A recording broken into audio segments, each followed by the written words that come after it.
అందరికీ నమస్కారం. ఈ రోజు మేము తెలివైన మేక కథ చెప్పబోతున్నాము.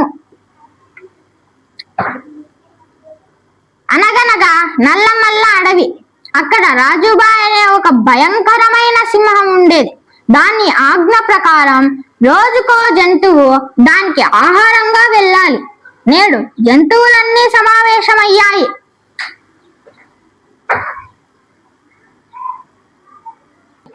నా పేరు చిట్టి. నేను ఒక జింకని. అమ్మో, ఈ రాజుబాయ్ ఆగడాలు రోజు రోజుకు ఎక్కువవుతున్నాయి.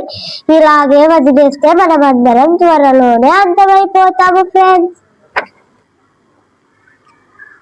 నా పేరు కోటి.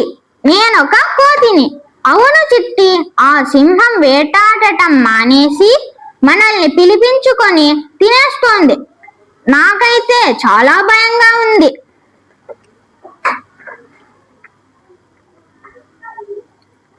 నా పేరు బాలు. నేనొక ఎలుగుబంటిని. ఈ ముసలితనం వల్ల నేనేమీ చేయలేకపోతున్నాను. ఎవరైనా ఒకరు బలి అవ్వాల్సిందేనా?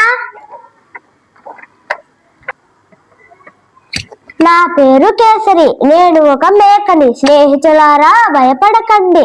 రేపు సింహం దగ్గరకు నేను వెళ్తాను. నా దగ్గర ఒక ఉపాయం ఉంది.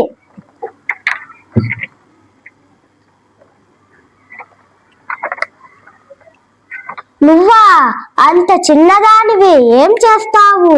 బలమున్న వాడి కంటే తెలివితేటలు ఉన్నవాడే గొప్పవాడు. రేపు ఏం జరుగుతుందో చూడండి.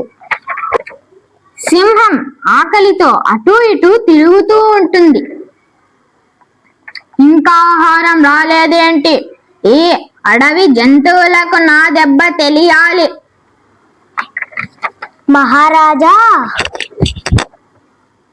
మహారాజా నమస్కారం.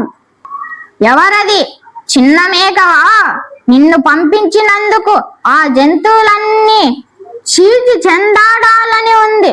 పైగా ఎందుకింత ఆలస్యం? ప్రభు, నా తప్పు లేదు. నేను వస్తుంటే దారిలో మరో సింహం ఎదురైంది. మరో సింహమా? ఈ అడవికి నేనే రాజుని. అవును మహారాజా, అది మీకంటే చాలా పెద్దగా ఉంది. ఈ అడవి నాది. ఆ రాజుబాయ్ ఒక పిరికివాడు అని మిమ్మల్ని చాలా దూషించింది. నన్ను కూడా తినబోతే మీ అనుమతి తీసుకొని వస్తానని అతి కష్టం మీద తప్పించుకొని వచ్చాను. ఎక్కడుంది ఆ సింహం? నాకు ఇప్పుడే చూపించు. అదిగో మహారాజా, అది మా బావిలో దాక్కుని ఉంది.